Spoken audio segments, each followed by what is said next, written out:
জাপানে শিল্পায়নের সময় কয়লা খনির জন্য জনপ্রিয় হয়ে উঠেছিল গানকানজিমা দ্বীপ। এটি হাশিমা দ্বীপ নামেও পরিচিত। নাগাসাকি থেকে 15 কিলোমিটার দূরে অবস্থিত এই দ্বীপটি একসময় জনবহুল থাকলেও রাতারাতি মৃত হয়ে যায়।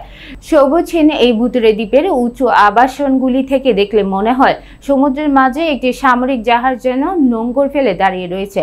বর্তমান বিশ্বের 5 শতাধিক জনমানবহীন দ্বীপের তালিকায় লেখা রয়েছে হাশিমা দ্বীপের নাম।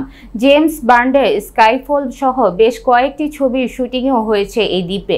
হাশিমা দ্বীপ যেখানে অবস্থিত সেখানে উন্নত মানের কয়লা সন্ধান পাওয়া গিয়েছিল 1810 সালে। 1890 সালে মিৎসুবিশি সংস্থা দ্বীপটি কিনে নেয়। তারপর থেকে সেখানে কয়লা খনি নির্মাণের পাশাপাশি বেশ কিছু বাড়ি বানায় তারা। এর মধ্যে ছিল 10 তলা একটি বাড়িও।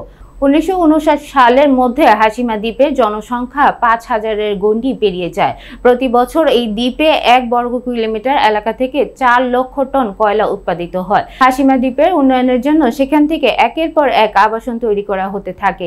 দ্বীপের বাসিন্দাদের সুবিধার জন্য সেখানে হাসপাতাল, বিনোদনের জন্য সুইমিং পুল, ক্লাব ঘর, এমনকি প্রেক্ষাগৃহ নির্মাণ করা হয়। হাশিমা দ্বীপে বাড়িগুলো এমনভাবে নির্মাণ করা হয়েছিল যাতে টাইফুনের হাত থেকে সেগুলি রক্ষা করা যেতে পারে। দূর থেকে এই দ্বীপটি দেখে মনে হয় যেন সমুদ্রে নোঙর করে রয়েছে বিশাল যুদ্ধজাহাজ। কানাঘুষো শোনা যায় দ্বিতীয় বিশ্বযুদ্ধ চলাকালীন চীন এবং দক্ষিণ কোরিয়ার বাসিন্দাদের হাশিমা দ্বীপে বন্দী করে রাখা হতো। তাদের শাস্তি দিতে কয়লা খনিতে কঠিন পরিশ্রমের কাজ করানো হতো।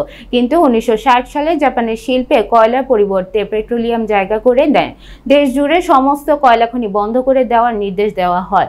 16 একর জুড়ে অবস্থিত হাশিমা দ্বীপের বাসিন্দাদের রাতারাতি সেখান থেকে চলে যেতে বলা হয়। 1974 সালে জানুয়ারি মাসে হাশিম দ্বীপের বন্ধ করার প্রক্রিয়া শুরু হয়। ওই বছরেই 20 এপ্রিল সেখানকার বাসিন্দারা দ্বীপ ছেড়ে চলে যান।